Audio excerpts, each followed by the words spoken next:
Olá, aluno, seja bem-vindo a mais uma aula da disciplina Orientação e Práticas em Projetos na Infância. E, dando continuidade no nosso conteúdo, nós vamos tratar hoje do capítulo 9 do material didático, que trata do planejamento e as orientações pedagógicas para a educação infantil. Não podemos esquecer que as tendências pedagógicas que são trabalhadas hoje nas escolas, elas não surgiram como um passe de mágica. Muito pelo contrário, essas tendências pedagógicas, elas são frutos de uma trajetória histórica e social. Não se esqueçam que nós abordamos, logo do início das nossas aulas, qual a concepção de criança, qual a concepção de infância. Nós percebemos toda a evolução que a educação infantil passou até que ela pudesse chegar nos dias de hoje com essas tendências, com essas concepções atuais. E aí, de acordo com o referencial curricular nacional para a educação infantil, a criança ela é um sujeito social histórico que faz parte de uma organização familiar inserida em uma sociedade. Então, olha só, uma das concepções desse contexto histórico que nós acabamos de citar, uma concepção de um documento que rege a educação, que seria o RCNE. Mas, como vocês sabem, hoje nós temos um outro documento que norteia a nossa educação, que é a BNCC. O que a BNCC ela tem a nos dizer da concepção de criança? A BNCC ela vai pegar aquilo que está no artigo 4 das Diretrizes Curriculares Nacionais para a Educação Infantil, que diz o seguinte, que a criança ela é definida como um sujeito histórico e de direitos, que nas interações, relações e práticas cotidianas que vivencia, constrói sua identidade pessoal e coletiva.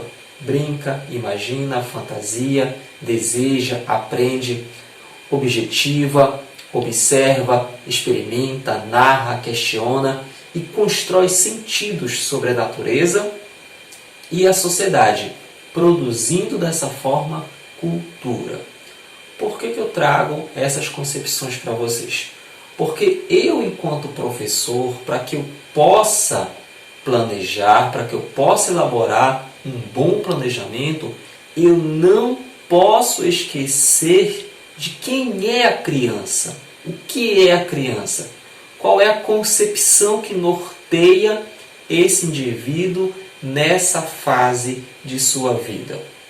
Somente a partir do momento em que eu tiver uma real compreensão do que é essa criança, é que eu vou compreender que essas tendências pedagógicas trabalhadas hoje, elas não são meras mágicas. Elas são frutos de todo um desenvolvimento histórico. Ainda de acordo com a BNCC, essa concepção da criança como ser que observa, questiona, que levanta hipóteses, conclui, faz julgamentos e assimila valores e que constrói conhecimentos e se apropria do conhecimento sistematizado por meio da ação e nas interações com o mundo físico e social, não deve resultar no conhecimento dessas aprendizagens. Há um processo de desenvolvimento natural ou espontâneo. Então aí a BNCC vem nos reforçar que essa concepção da criança ela é fundamental para que nós possamos ali objetivar realmente uma aprendizagem.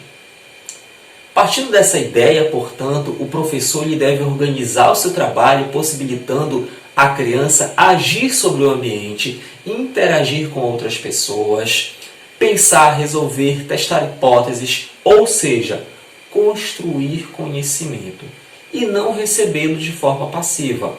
Então, dentro dessas concepções que nós acabamos de verificar, nós, professores, não podemos e não devemos tratar a nossa criança, as nossas crianças, apenas como meros receptores de conhecimento, onde eu vou apenas transmitir esse conhecimento. Se eu fizer isso, obviamente que eu vou estar sendo tendencioso a uma educação tradicional, aquela concepção mais tradicionalista em que o aluno ele era um ser passivo, né? Um ser que apenas recebia aquele conhecimento e o professor transmitia o conhecimento, como se esse aluno fosse uma folha em branco.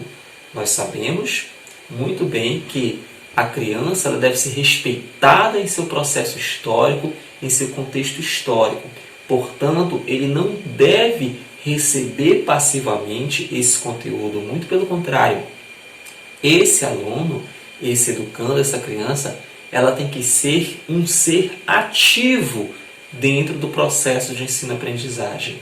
Um ser que vai realmente interagir com o meio, interagir com outras pessoas. O professor ele vai ali, portanto, mediar todo esse processo de conhecimento. Por quê? Porque o aluno ele já traz uma experiência, ele já traz um conhecimento. Ah, professor, mas são crianças. E você acha que a criança ela não traz uma carga de conhecimento lá da sua casa, do seu primeiro grupo social, que é a família? É claro que ela traz. E esse conhecimento deve ser respeitado, deve ser levado em conta pelo professor e deve ser levado em conta também dentro do seu planejamento. Mas afinal de contas, por que é tão importante falar de planejamento? Você já parou para pensar o que seria até da nossa vida sem planejamento? Você se planeja?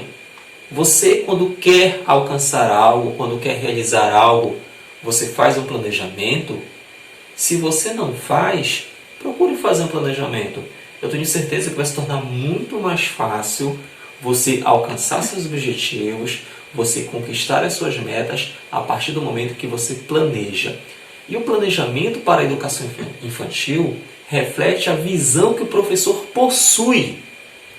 Portanto, deve acompanhar as mudanças que essa concepção, a concepção de criança, de infância, sofreu. Então, o planejamento ele não deve ser um planejamento arcaico, um planejamento que não enxerga a criança enquanto criança. Não podemos esquecer que o planejamento ele vai nortear a ação do professor. Ele vai dar embasamento para a ação do professor. O planejamento ele é a bússola, ele é o plano de voo, ele é o destino ao qual o professor encaminhará os seus alunos para que os seus alunos possam conquistar ao final daquela etapa o seu real aprendizado. O planejamento ele deve ter intencionalidade, ou seja, o professor precisa colocar no planejamento qual a sua intenção ao realizar aquelas atividades, qual a intenção que esse professor tem ao final do ano letivo, qual é o grande objetivo que esse professor almeja alcançar ao final do ano letivo. Ou seja, qual é a sua intenção. A intencionalidade no planejamento reflete o desejo do professor por um trabalho de qualidade. Quando o professor coloca a sua intencionalidade no planejamento, ele está colocando o seu anseio em realizar um trabalho de qualidade, um trabalho que realmente vai contribuir com o crescimento e o desenvolvimento dessas crianças. Ao elaborar um planejamento, é importante que o professor se faça alguns questionamentos. Quais questionamentos seriam esses? Primeiro, para quem? Para quem ou qual tipo de alunos é composta essa sala de aula? Quem é o meu público-alvo? Para quem eu estou elaborando essa aula? Depois de responder a esse questionamento, o professor ele precisa se perguntar o que? O que e quais objetivos são importantes para a aprendizagem desses alunos? O que realmente eu quero? Eu já identifiquei quem é meu público-alvo. Agora eu preciso entender e responder o que eu quero. Percebam que eu estou mostrando para você como que eu vou colocar a minha intencionalidade dentro do meu planejamento. Então, para quem eu vou elaborar aquela aula, o que eu quero com aquela aula. Após responder esses dois questionamentos, o professor deve se perguntar como. Como desenvolver ou quais estratégias utilizar para desenvolver seus conteúdos. É aqui que o professor vai trabalhar a sua metodologia. Qual método eu vou utilizar para realizar aquela atividade, para fazer com que aquele meu aluno conquiste aquilo que eu almejo, aquilo que eu respondi lá na perguntinha do que. Então, como eu vou fazer? E depois, professor, se pergunte o porquê. Por que ou quais conteúdos selecionar para aquele grupo de alunos? Por que se trabalhar essa atividade? Por que desenvolver essa atividade? São perguntas como essas que definem ou não a intencionalidade do professor. Um bom planejamento, que eu vou trazer para vocês nas próximas aulas, como realmente elaborar esse planejamento, ele só vai ser qualitativo se eu conseguir encontrar estas perguntas, se eu conseguir responder a essas perguntas. É diante das respostas a essas questões que o professor vai definir quais os próximos passos a serem dados nessa longa trajetória, nessa longa estrada que é a educação infantil. Somente dessa forma é que o planejamento do professor ele vai possuir a intencionalidade, respeitando a concepção da criança, a concepção histórica, compreendendo que a criança ela é um sujeito histórico, compreendendo que a criança ela traz uma experiência de vida, ela não é uma folha em branco, ela não é um agente passivo, muito pelo contrário, ela é um agente ativo do seu processo de aprendizagem e colocando no meu planejamento a minha intencionalidade. Planejar é importante. O professor ele não pode entrar em sala de aula apenas por entrar. Ele precisa entrar em sala de aula com uma intencionalidade. Através dessa intencionalidade é que ele vai realmente conquistar os seus objetivos. E colocar essa intencionalidade, esse objetivo no papel, através do seu planejamento, é fundamental. Então a aula de hoje ela já se encontra lá na unidade 3, estamos iniciando hoje a unidade 3 do material didático de vocês. Ela se encontra lá nas páginas 96 a 99.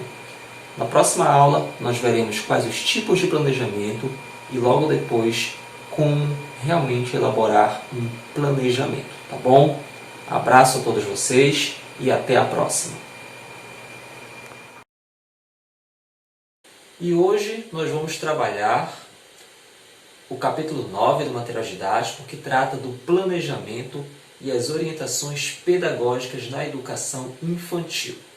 E para nós abordarmos, adentrarmos a esse assunto sobre o planejamento, que é fundamental para o professor, para qualquer área, né, qualquer etapa da educação, é importante o planejamento para o professor, vamos relembrar o que as tendências pedagógicas realmente são, né? Essas tendências pedagógicas, elas não são...